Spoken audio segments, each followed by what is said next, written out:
Assalamualaikum warahmatullahi wabarakatuh. Anda masih dengan Digital Edu. Info kali ini mengenal tentang apa itu outsourcing. Menteri Pendayagunaan Aparatur Negara dan Reformasi Birokrasi Cahyokumolo mengusulkan pengangkatan pegawai melalui pola outsourcing. Hal ini menyusul rencana penghapusan status tenaga non-ASN pada 2023 mendatang. Jadi PPK pada kementerian, lembaga, daerah tetap bisa mempekerjakan outsourcing sesuai kebutuhannya. Apa itu tenaga outsourcing? Di Indonesia, outsourcing telah diatur dalam Undang-Undang Nomor 13 Tahun 2003 tentang Ketenagakerjaan, khususnya pada Bab 9 Pasal 64-66. Outsourcing merupakan tenaga kerja yang bekerja di satu perusahaan atau institusi, tetapi secara hukum, mereka ada di bawah perusahaan lain.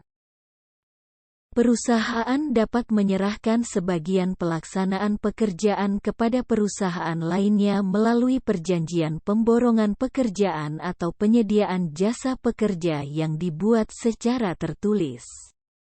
Pasal 65 disebutkan, penyerahan tenaga outsourcing dilakukan dalam perjanjian secara tertulis dan perusahaan penyedia outsourcing wajib berbentuk badan hukum. Tugas tenaga outsourcing, dalam UU Nomor 13 Tahun 2003, tenaga outsourcing memiliki tugas yang berbeda dengan pegawai PNS dan P3K lainnya. Sebagai contoh, pekerjaan tenaga outsourcing harus dilakukan secara terpisah dari kegiatan utama perusahaan tempatnya ditugaskan. Tugas lain, tenaga outsourcing merupakan kegiatan penunjang perusahaan secara keseluruhan, bukan kegiatan utama perusahaan terkait. Dalam Pasal 66 Ayat 1 perihal tugas tenaga outsourcing, pekerja, buruh dari perusahaan penyedia jasa pekerja, buruh tidak boleh digunakan oleh pemberi kerja untuk melaksanakan kegiatan pokok atau kegiatan yang berhubungan langsung dengan proses produksi, kecuali untuk kegiatan jasa penunjang atau kegiatan yang tidak berhubungan langsung dengan proses produksi.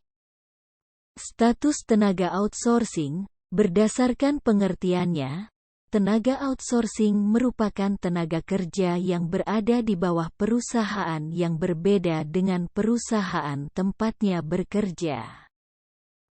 Dengan begitu, status hubungan kerja tenaga outsourcing adalah di bawah perusahaan yang mempekerjakannya, bukan perusahaan tempatnya bekerja. Status hubungan kerja dibuktikan surat perjanjian tertulis bisa berupa perjanjian kerja waktu tidak tertentu atau perjanjian kerja waktu tertentu antara tenaga kerja dengan perusahaan tempat bekerja.